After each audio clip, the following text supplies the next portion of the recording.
Welcome to Psychic Holistic Spotlight. I'm Bill Hannon, your host tonight, and Josie Way is going to be with me tonight as my co-host.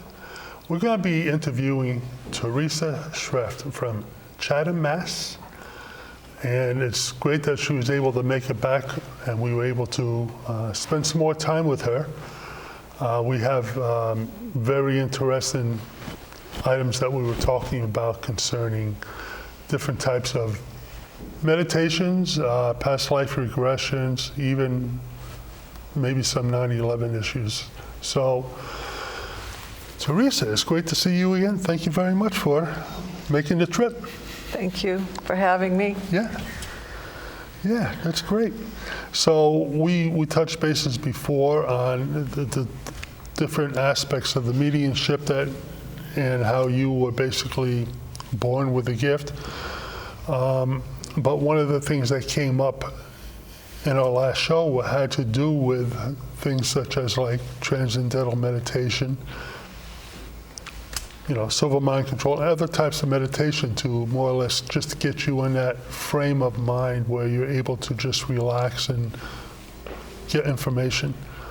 So you mentioned that TM was something that you used. You have your sound, which of course is your sound, your personal sound. It's The mantra. The mantra, and you're able to just use that when you just want to relax and. Right. The prescription is 2 times a day for 20 minutes. I started doing TM in 1992. Okay.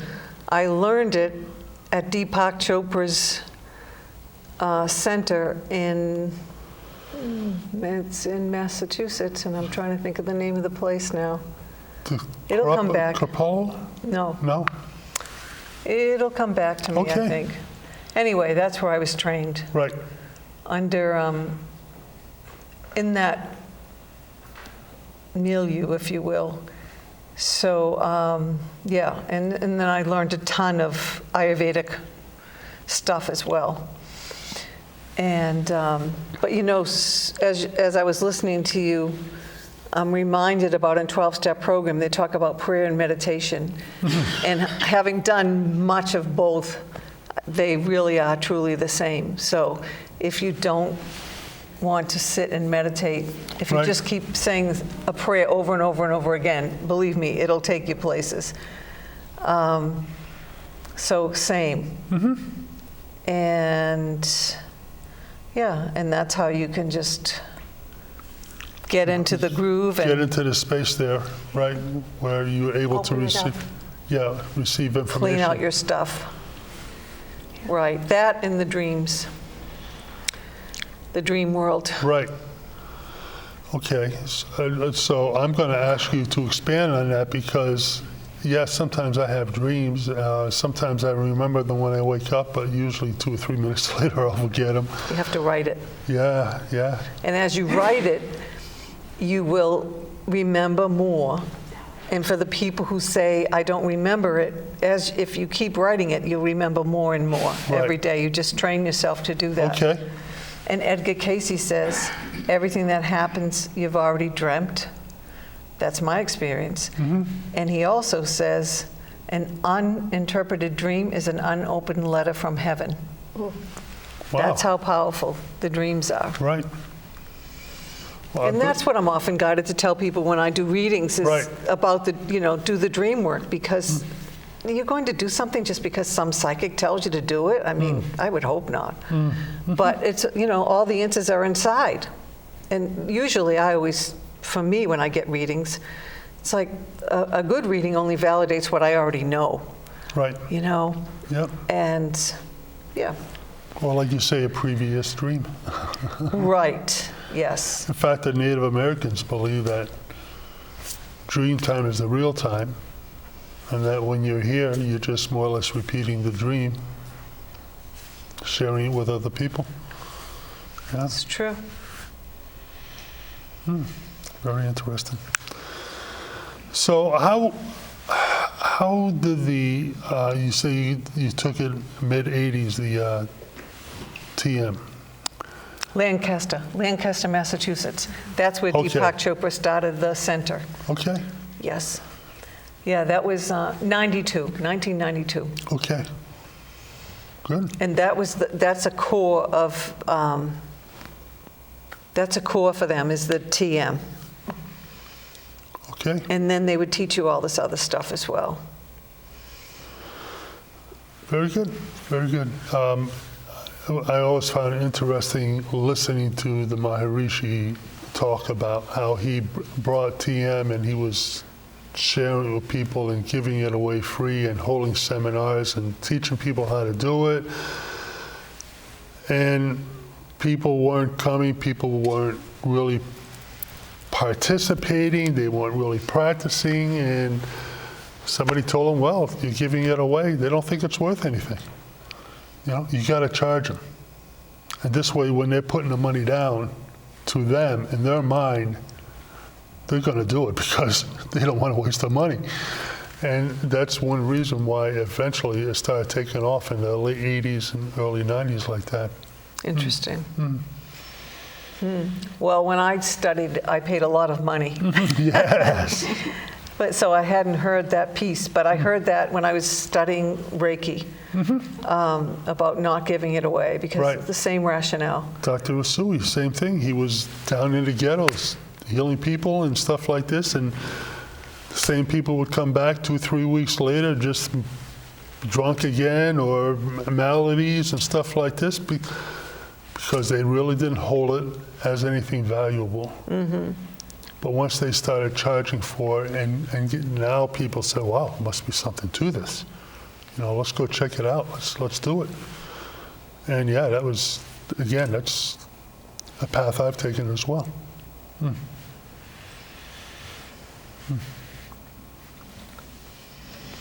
Any way you look at it, it's a gift.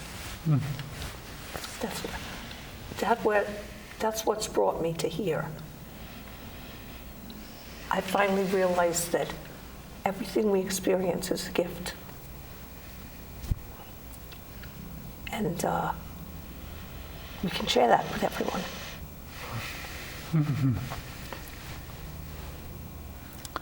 Very good. Well, I'd just like to take a moment we've been involved together working on this show for many, many years. Yes. Us and the rest of the staff working together.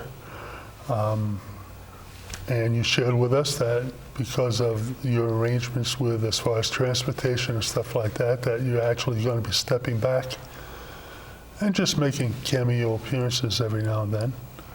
But you're going to be sorely missed because you're a very grounded source for this type of information.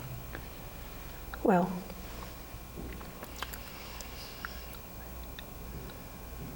you get what you ask for. And I have gotten my share.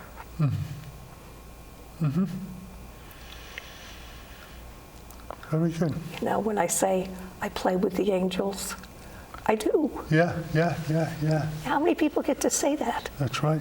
That's right. We have so many things on the other side that we have access to. All we have to do is ask. But yeah. They're only too happy to help. Yeah, absolutely. That's the only thing that they're disappointed in. But don't Not- forget to say thank you. Yes. But they're disappointed Yeah, when we don't ask. right. And yet, we're so absent-minded at times, we just don't think of it. Yeah. And with gifts like yours, Yes. you know, tell me, do you say thank you for regularly? I have a lot of gratitude. That's good.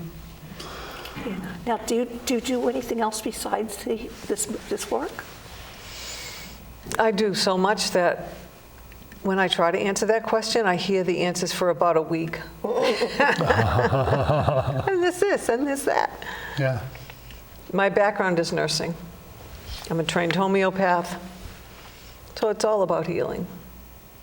And you know, a lot of times I hear people say, I've heard people say, oh, I went into nursing and I found it wasn't healing, or there's no healing in nursing, and I think to myself, what? I mean, all you do sometimes is just put your hand on somebody and, Right.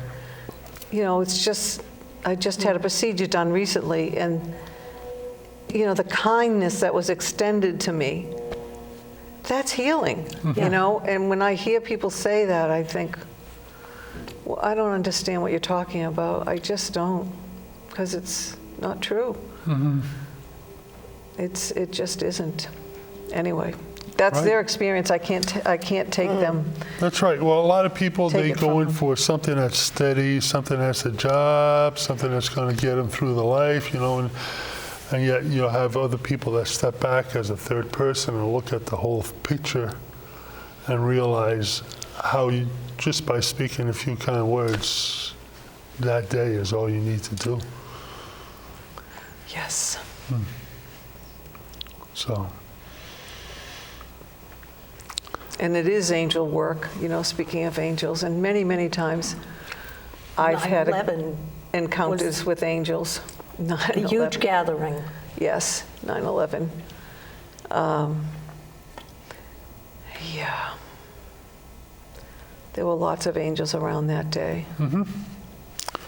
well, they were needed. Indeed. Yeah. So, do you have any relevant or interesting stories that you could share with us about maybe an incident that involved 9/11? It's really a book. It's Okay. a lot. Yes. But bottom line is, I'm married to a guy who's more sensitive than I am. And he traveled all over the world. And he used to come home and say, Boston's going to get hit. It's the worst security. And boy, was he right. Yeah. And strangely, he sent me he sent myself and 2 girls to San Diego in April of 2001. Now, this guy has been everywhere. And I didn't even know until several years later. He had never even been to San Diego. Oh.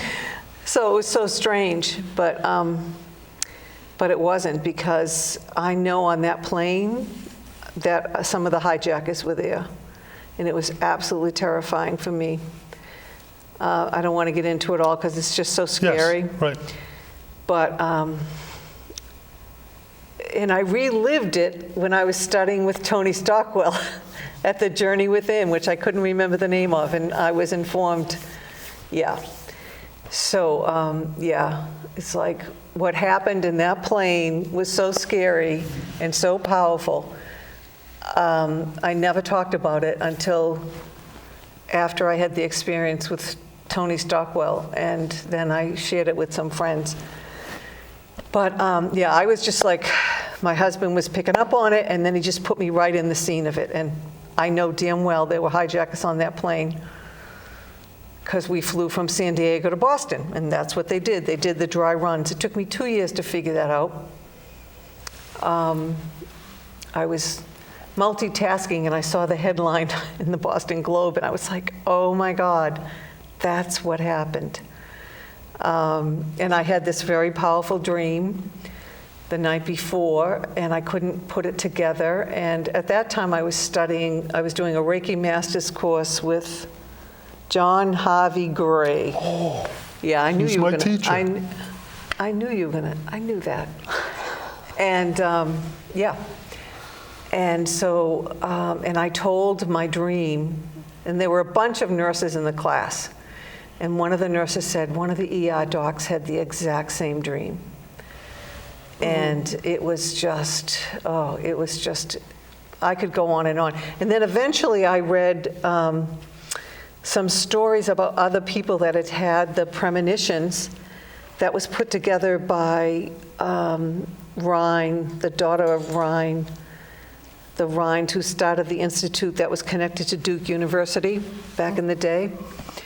And there's a whole book on all the people, all the stuff. People that were the 9/11 premonitions. right.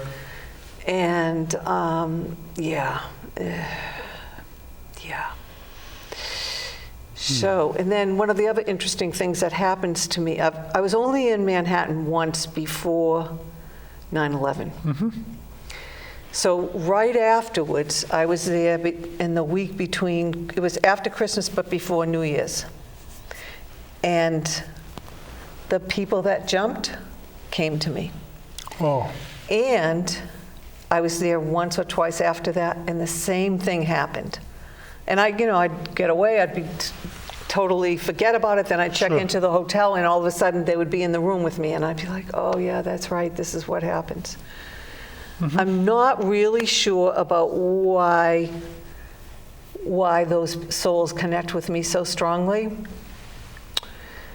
But Compassion. well, because I'm a medium, they know they can come to me, but I also think, drawing on a past life, I Right. think it's, I flew some airplanes back in the day, and I believe it's connected to that as well. Sometimes it takes years to get the answers, unfortunately. right. And all of a But at sudden you some- have that aha moment. Yeah, sometimes it comes in the strangest way, but yeah. So that's a really quick snapshot of it, because it's big, Right, and it's the also 9/11 stuff. very heavy. I mean, Yes. I was actually, and I didn't ask the question, but I was going to ask, when we're talking about 9/11 initially, as we opened that part of our discussion just now, I was going to ask about, I mean, it was so horrendous that people actually chose to jump rather than to burn, and yet, you brought it forward, and you just showed me your relationship with these entities, these souls. Yeah.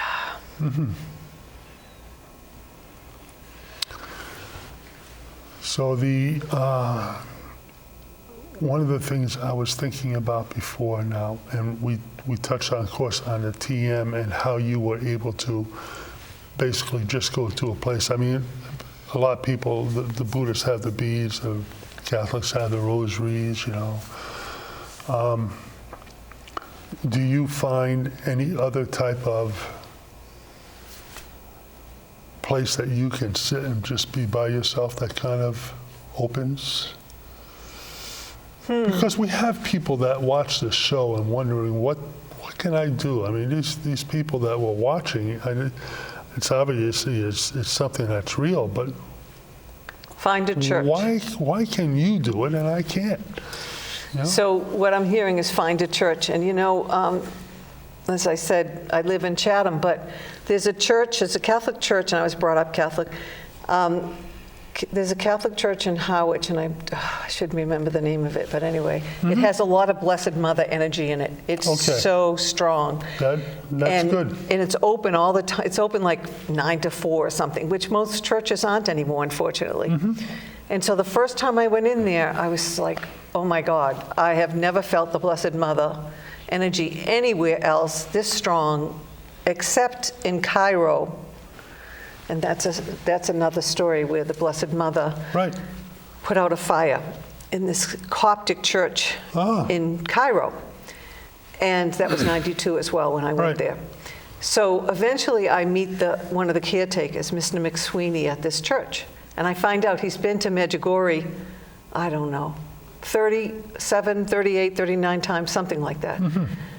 And then I realize, I know what happens now. So and then the next time I saw him, I said, I understand why the Blessed Mother is here now. Because he brings the Blessed Mother energy back to this church. Okay. And when I got to Medjugorje. And when I got to tell him that, I thought he was going to be humble and, come on. Yeah. And he was, well, I hope so. Yeah. He was so cool about That's right.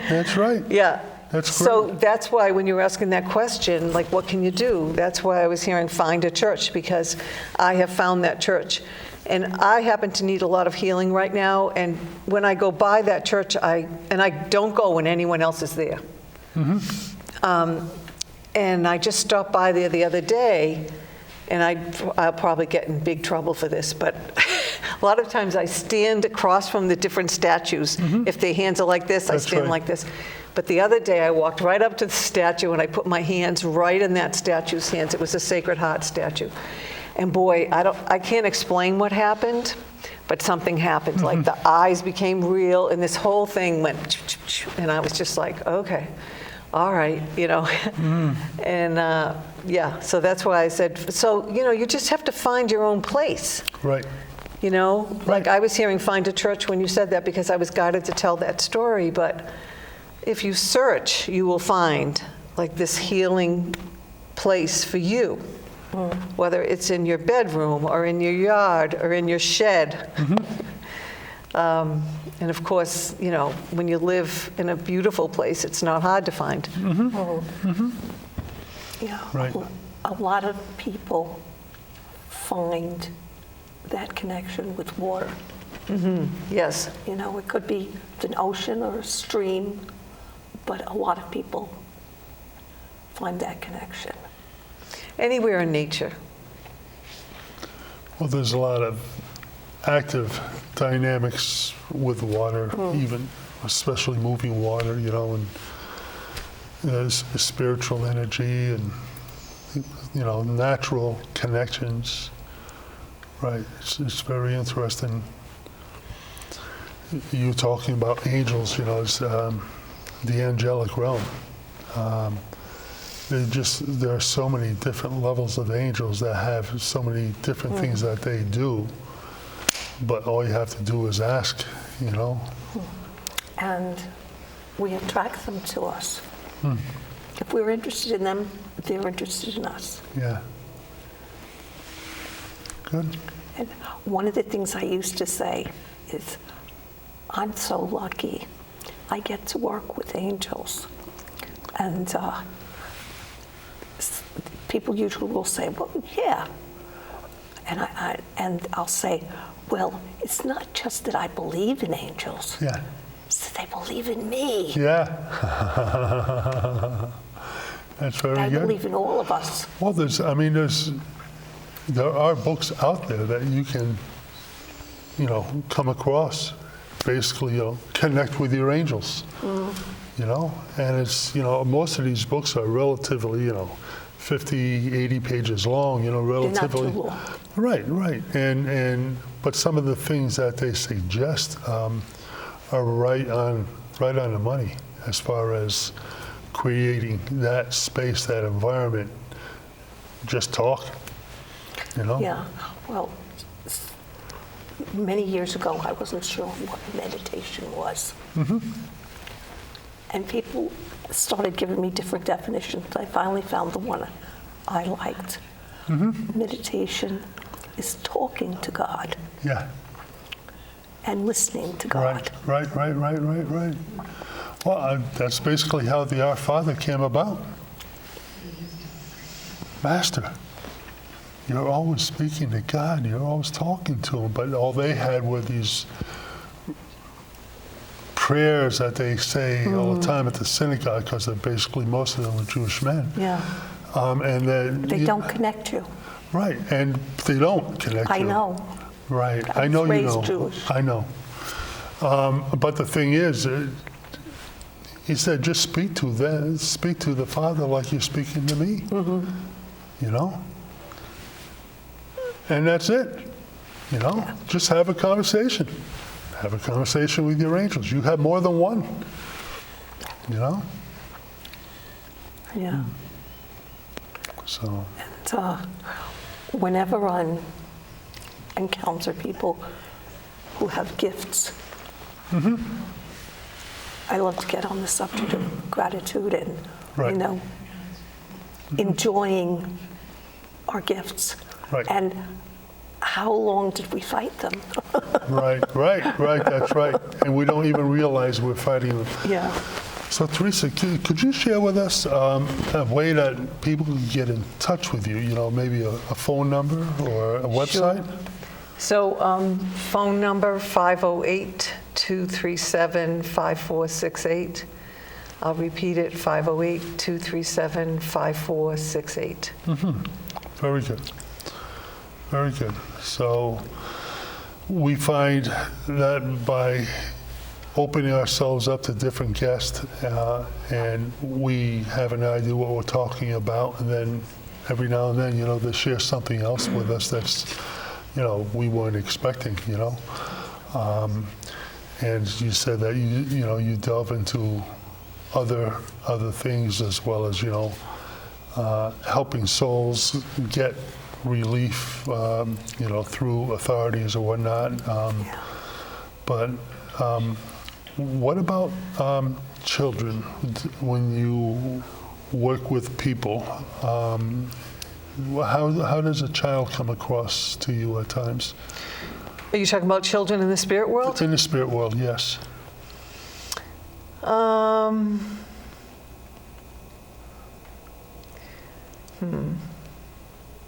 Sometimes it's a psychic hit.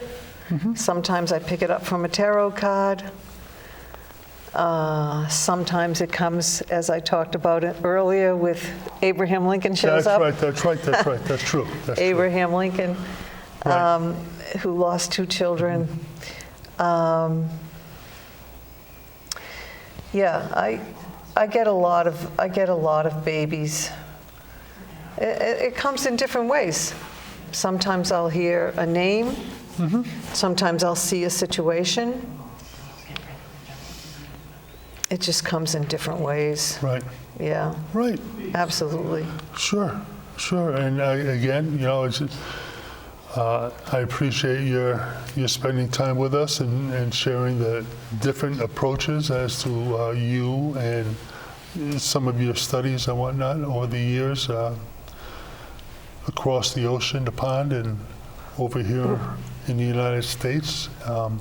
So I'm glad you have a place right now in Chatham where you probably meet quite a few different people passing through, right? I mean. Yeah, I do work in Chatham, but I also do home visits, and I also do fairs. That's phenomenal. You don't really meet too many people that home visits. I mean, I know. I was a visiting nurse, so it's very, yeah. And also, I worked 4 seasons in Salem. So in October, I work in Salem. Yeah. Yeah, and that's another whole.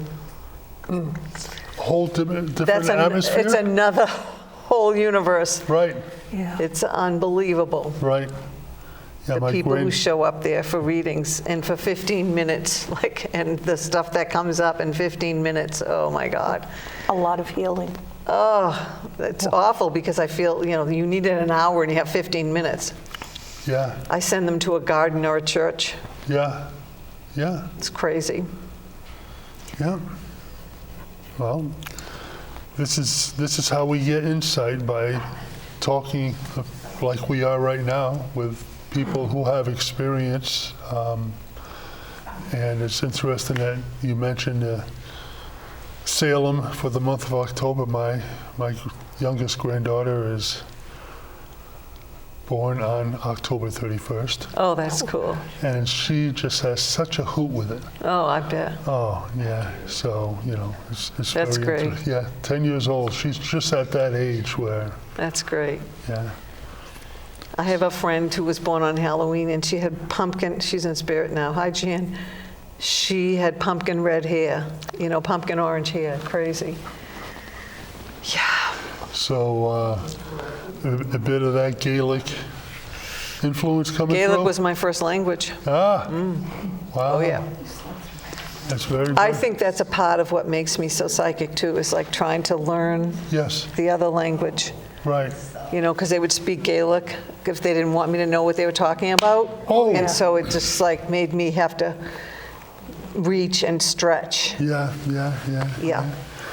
I'll just take a moment here to thank our audience for being here with us tonight. Theresa Schrafft. Schrafft. Like the ice cream. That's right. And it's great I thoroughly enjoyed our time here. So I'm always looking for insight. I'm always looking for a way to get a little more grip on what's going on so I can be more receptive myself. Yeah.